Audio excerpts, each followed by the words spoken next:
पुण्यात गुन्हेगारांवर पोलिसांचा वचकच नाहीये का, हा खरा सवाल आहे। गुन्हेगारांना कायद्याचा धाकच उरला नाहीये का, हा महत्त्वाचा मुद्दा उपस्थित होतोय। कारण पुण्यात हत्यांचा थरार दिसतोय, भ्रष्टाचाराचा बोलबाला दिसतोय, कायदा सुव्यवस्था कुठेही दिसत नाहीये। कारण 3 दिवसात पुण्यात हत्येच्या 3 घटना घडलेल्या आहेत। नोंदणी आणि मुद्रांक विभागात लाचखोरीचा प्रकार आहे। लाचखोर अधिकाऱ्याचा व्हिडिओ लोकशाही मराठीच्या हाती लागलेला आहे।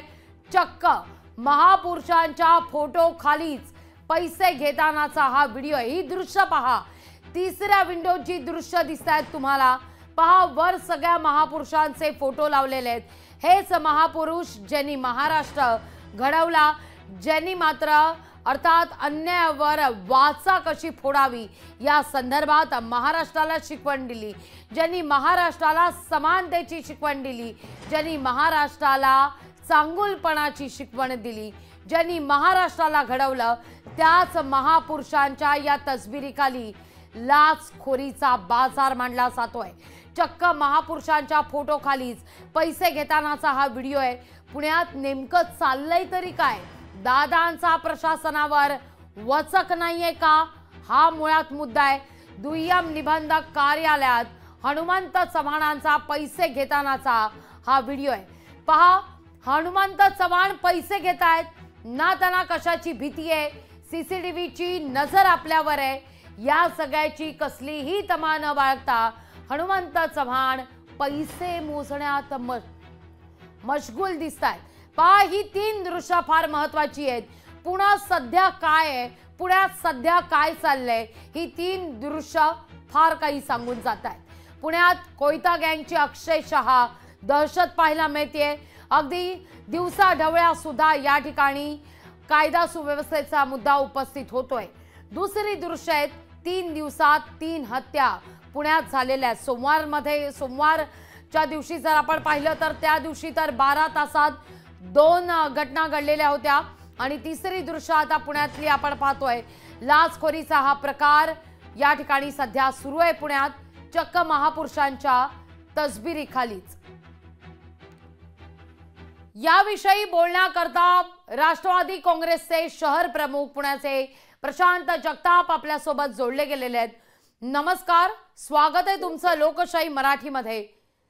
रोज सकाळ होते, दिवस उजाडतो, दिवस दुसरा असतो, तास बदलतात, पण पुण्यातली स्थिती काही बदलत नाही।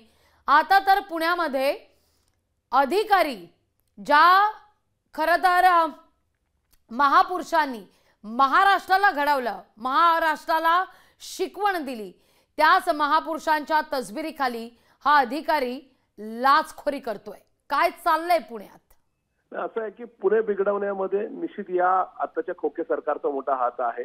पुण्यामध्ये आता कुठल्याही खात्यामध्ये आपल्याला नाही का या ठिकाणी बदली होऊन यायचं असेल तर खूप मोठी रक्कम या ठिकाणी मोजावी लागते। ज्या अधिकाऱ्यांना आता इथं आता बदल्यांचं सत्र खूप मोठ्या जोरात चाललंय, कारण की निवडणुकीला सामोरं जात असताना निवडणुकीचा निधी उभा करण्याचं काम हे आताच एकनाथजी शिंदेचं, अजितदादांचं आणि देवेंद्र फडणवीसांचं सरकार करतंय।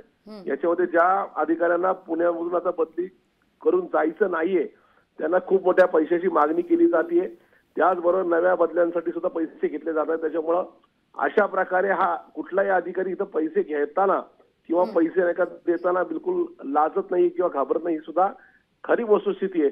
पुण्यामध्ये मर्डर होऊ किंवा बाकीच्या कोयत्या गँगनी किती हैदास घालू, या ठिकाणी आपण जर नाही का सरकारला पैसे दिले, मंत्र्यांना पैसे दिले तर आपली बदली होणार नाही, ही आता पोलीस अधिकाऱ्यांना सुद्धा या ठिकाणी नाही का गॅरंटी झालेली आहे।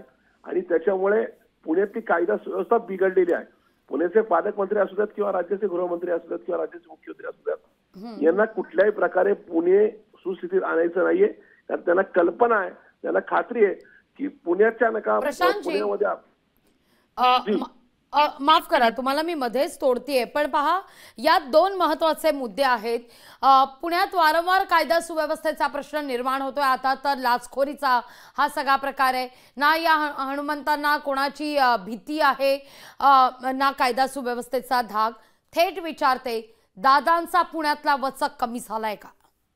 निश्चित वाटतं, मला असं वाटतं की आम्ही ज्या अजितदादांना पाहिलं, ज्या अजितदादांच्या हाताखाली आम्ही कधी कधी काही कामकाज केलेलं होतं, त्या अजितदादांना या महायुती सरकारमध्ये घेतल्यानंतर त्यांचे कुठेतरी पंख छाटण्यात आलेले आहेत, किंबहुना एक ठिकाणी देवेंद्र फडणवीस असतील किंवा एकनाथजी शिंदे असतील यांनी त्यांना फक्त एक या ठिकाणी भावला म्हणून ठेवलेलं दिसतं. अशा प्रकारचा प्रकार आहे. त्याचं कारण आहे की पूर्वीच्या काळी प्रशासनावर धाक असणारे अजितदादा या ठिकाणी आता या शहराचे किंवा या जिल्ह्याचे पालकमंत्री म्हणून कुठेच अशा प्रकारे वचक ठेवताना दिसत नाहीत.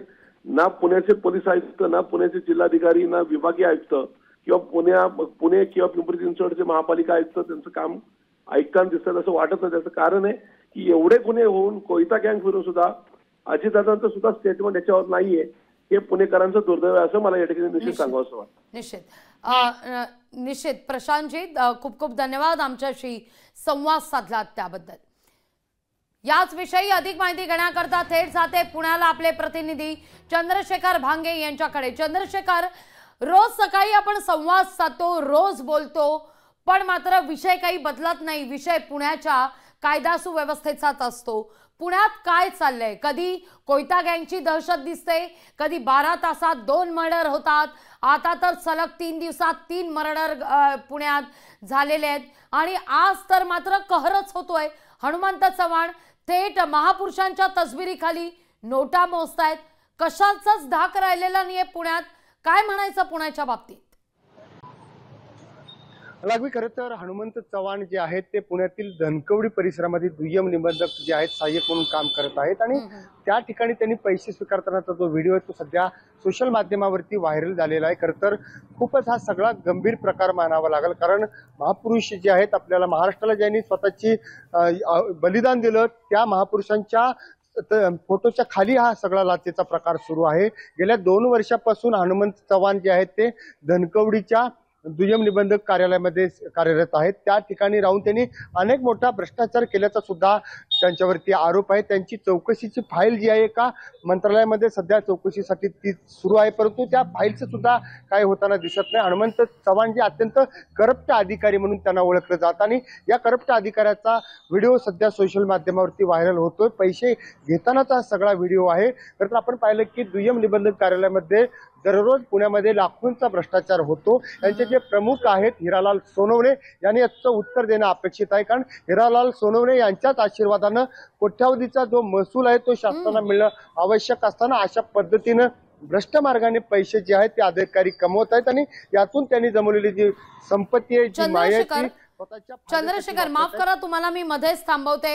या सगळ्याविषयी तुमच्याशी बोलणारच आहे, अधिक जाणून घेणार आहे, पण याविषयी बोलण्याकरता शिवसेना उद्धव बाळासाहेब ठाकरे पक्षाच्या उपनेत्या सुषमा अंधारे आपल्या सोबत जोडल्या गेलेल्या आहेत. सुषमाताई, काय चाललंय पुण्यामध्ये? म्हणजे कधी 3 दिवसात मर्डर होतात, आता तर आताची दृश्य जी बघितली ना तर संताप येतो. ज्यांनी महाराष्ट्र घडवलेला आहे त्या महापुरुषांच्या या तसबिरीखाली हे गृहस्थ हनुमंत हे मात्र नोटा मोजतायत. या ठिकाणी दुय्यम निबंधक पदावर आहेत ते. प्रशासनावर पकड नसेल तर दुसरं काय होणार आहे ताई? माननीय मुख्यमंत्री, उपमुख्यमंत्री या सगळ्या मंडळी आपापल्या जाहिराती करून घेण्यामध्ये आणि निवडणुका डोळ्यासमोर ठेवून वेगवेगळ्या यात्रा करण्यामध्ये मशगूल आहेत. अशा काळामध्ये शासन प्रशासनावर धरबंद कोण ठेवणार? शासन प्रशासनाला अंकुश कुणाचा असणार? ज्याचा परिणाम म्हणून आपण बघताय की पुण्यामध्ये 3 दिवसात 3 हत्या झाल्या आहेत. रात्री लष्कर पोलीस चौकीला जे न्याय मागायला गेलेली लोक होती त्यांनाच तिकडचे PI हे 8 टाकण्याची भाषा करत होते. रात्री 12:30 पर्यंत लष्कर पोलीस स्टेशनच्या तिकडे निघाला चालू होता. तर त्यामुळे हे सगळं शासन प्रशासनावर अंकुश नसण्याची लक्षणं आहेत. अगदी. सुषमाजी, खूप खूप धन्यवाद आमच्याशी संवाद साधलात त्याबद्दल.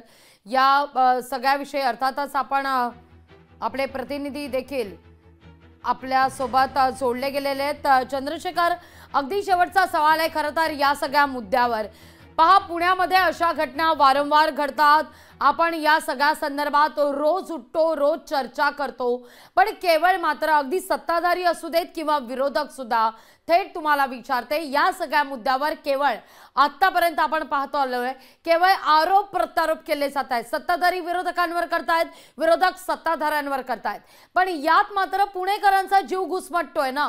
पुणेकरांना कोणी वाली आहे की नाही, पुणेकरांनी नेमकं कुणाकडे पाहायचं, कुणाकडे न्याय मागायचा?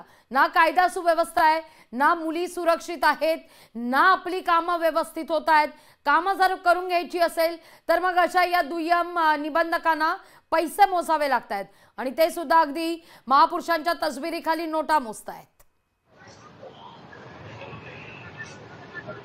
लागवी खरं तर यामध्ये दोन महत्वाचे मुद्दे मी तुम्हाला सांगू इच्छितो की यामध्ये जर हा जो लाचखोर अधिकारी आहे याच्यावरती जे काम करतं लाचलुचपत प्रतिबंधक विभाग याचे जे प्रमुख आहेत देशपांडे यांची पुन्हा त्याच ठिकाणी बदली झालेली आहे। एखाद्या अधिकाऱ्याची एका ठिकाणाहून झालेली दुसऱ्या ठिकाणची पोस्टिंग पुन्हा त्याच ठिकाणी पोस्टिंग झाली, म्हणजे ज्या लाचखोरीवरती अंकुश ठेवण्याचं काम लाचलुचपत विभाग करतं त्या ठिकाणच्या अधिकारी सुद्धा संशयाच्या भोवऱ्यात आहेत। म्हणजे ते पुढे लाच करायला मोकळे असलेले हे सगळे अधिकारी दुय्यम निबंधक हनुमंत चव्हाण सारखे। आणि दुसरी बाजू जी आहे की पुणे पोलिसांचं सपशेल अपयश म्हणावं लागेल, कारण तिसरा दिवस उजळतो आणि तिसरा तो जी हत्या ती तिसरी हत्या पुण्यातील गोलटेकडी परिसरामध्ये झालेली आहे। खरं तर साहिल कांबळे हा जो तरुण आहे त्याची हत्या झालेली आहे। मोक्यातील आरोपी रोहननी याची हत्या केलेली आहे, त्याला जामीन भेटला होता आणि खरं तर पुणे पोलीस आयुक्तांनी कडक पावली उचलणे या ठिकाणी आवश्यक आहे, कारण पोलिसांचं सपशेल अपयश आपल्याला दिसत आहे। पुण्यामध्ये कायदा आणि सुव्यवस्थेचा प्रश्न निर्माण झालेला आहे।